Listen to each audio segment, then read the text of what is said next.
Hello student आप सभी का मोस्ट वेलकम है। नारायण बायोलॉजी क्लासेस में आप सभी का मोस्ट वेलकम है स्टूडेंट। और स्टूडेंट आज के इस वीडियो लेक्चर में हम दो अदर मेंडेलियन डिसऑर्डर स्टडी करने वाले हैं। एक का नाम है फिनिलकीटोन्यूरिया और दूसरे का नाम है थैलेसेमिया। इसके पहले हम लोगों ने सिकल सेल एनीमिया के बारे में जाना था। तो सिकल सेल एनीमिया होता क्यों है ये जान लें।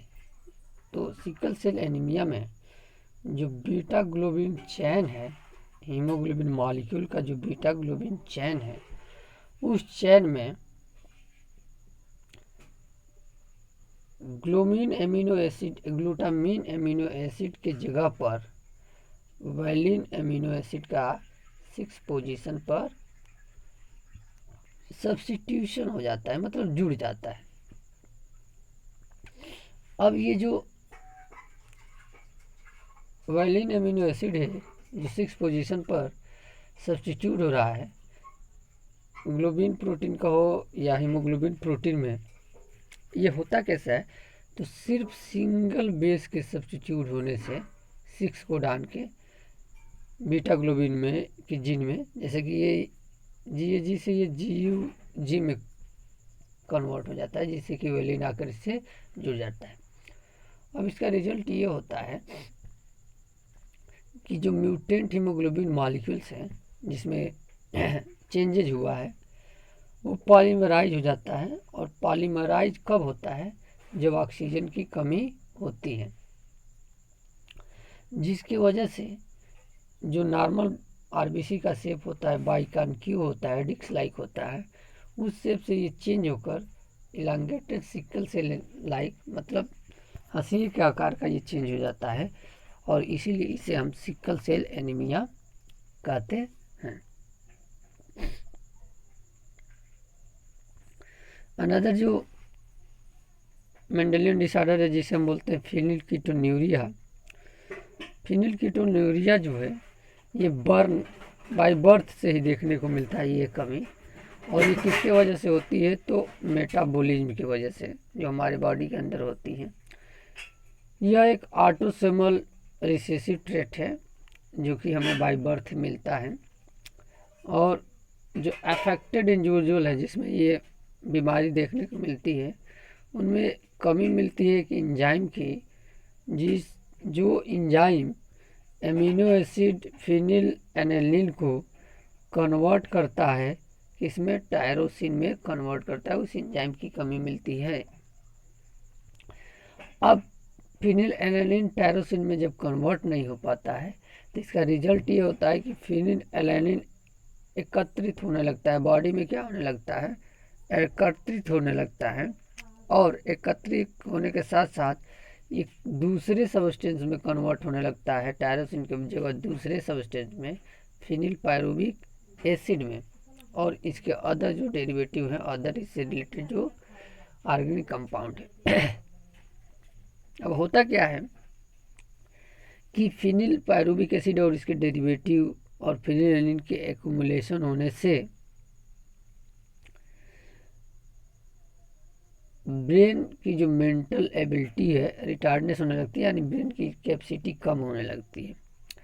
साथ ही साथ ये जो मटेरियल एक्यूमुलेट हो रहे हैं ये स्क्रेट आउट होने लगते हैं, बॉडी से बाहर रिलीज होने लगते हैं यूरिन के थ्रू। इसके पीछे रीजन ये है कि जो किडनी है ये इन सब्सटेंस को एब्जॉर्ब नहीं कर पाती है। पुअर एब्जॉर्प्शन मतलब ये एब्जॉर्ब उनको अच्छे से कर नहीं पाती है, तो इसलिए ये यूरिन के साथ बाहर रिलीज होने लगते हैं। नेक्स्ट जो डिजीज है जो मेंडेलियन डिसऑर्डर है थैलेसेमिया। यह एक ऑटोसोमल लिंक्ड रिसेसिव डिजीज है जो ब्लड से रिलेटेड डिजीज है। और ये जो डिजीज है ये भी ट्रांसफर होता है पेरेंट से ऑफस्प्रिंग के पास। और कब ट्रांसफ़र होता है? जब दोनों ही पार्टनर यानी मेल और फीमेल अनअफेक्टेड हों लेकिन उनके पास डिजीज वाला जीन पाया जाता हो। और ये कंडीशन कब होगा? कि जब वो दोनों हेट्रोजाइगस होंगे।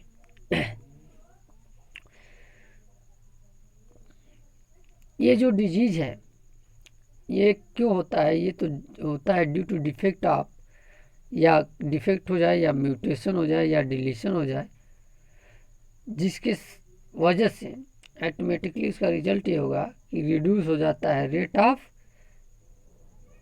Synthesis of globin chain. अगर म्यूटेशन डिलीशन कोई भी चेंजेज अगर हो जा रहा है तो उसकी वजह से जो रेट है सिंथेसिस का ग्लोबिन चेन का, जो अल्फा बीटा 2 ग्लोबिन चेन है उनका रेट ऑफ सिंथेसिस कम हो जाता है।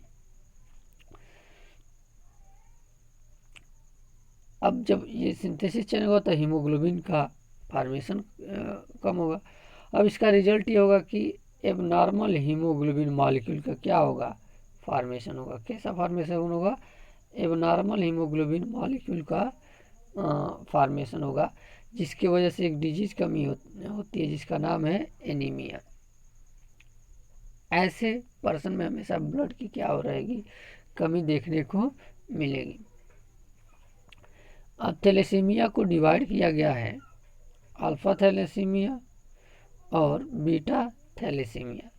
दोनों में अंतर क्या है कि जो अल्फा और बीटा चेन में है, अगर जिनमें डिफेक्ट आ जाएगा और ये उस वजह से अगर बीमारी डेवलप होता है तो उसे हम कह सकते हैं कि अल्फा चेन में अगर डिफेक्ट आया और ये बीमारी डेवलप होती है तो अल्फा थैलेसीमिया, और अगर बीटा चेन में डिफेक्ट आता है और ये डिजीज डेवलप होता है तो बीटा थैलेसीमिया कहते हैं। अब जो अल्फा थैलेसीमिया है इसको जो कंट्रोल होते हैं 2 क्लोजली लिंक जीन है, HB1 और HB2, जो कहाँ पे पाए जाते हैं?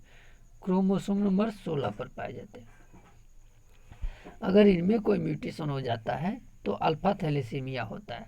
उसी तरह जो बीटा थैलेसीमिया है इसके कंट्रोल करने वाला जीन है वो सिंगल ही है जिसका नाम है HBB, और ये कहाँ पर पाया जाता है? तो क्रोमोसोम नंबर 16 पर पाया जाता है। अगर ये जो जीन का डिफेक्ट है मदर में भी है और फादर में भी है तो ये डिफेक्ट वाला जो जीन है ऑफस्प्रिंग में भी जाता है, तो ऑफस्प्रिंग में भी थैलेसीमिया हो जाता है। थैलेसीमिया जो है कि सिकल सेल एनीमिया से अलग है।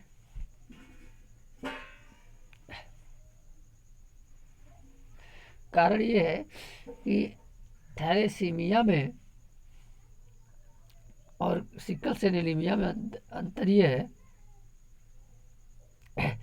कि एनीमिया में होता क्या है कि ब्लड की कमी हो जाती है, जबकि सिकल सेल एनीमिया में उसकी क्वालिटी ही क्या हो जाती है? चेंज हो जाती है। तो सिकल सेल एनीमिया में सिर्फ चेंज हो रहा है, ब्लड की कमी नहीं हो रही है, जबकि थैलेसीमिया में ब्लड की बॉडी में क्या हो रही है? कमी है। तो दोनों ब्लड से रिलेटेड ही बीमारी है, लेकिन अंतर क्या है?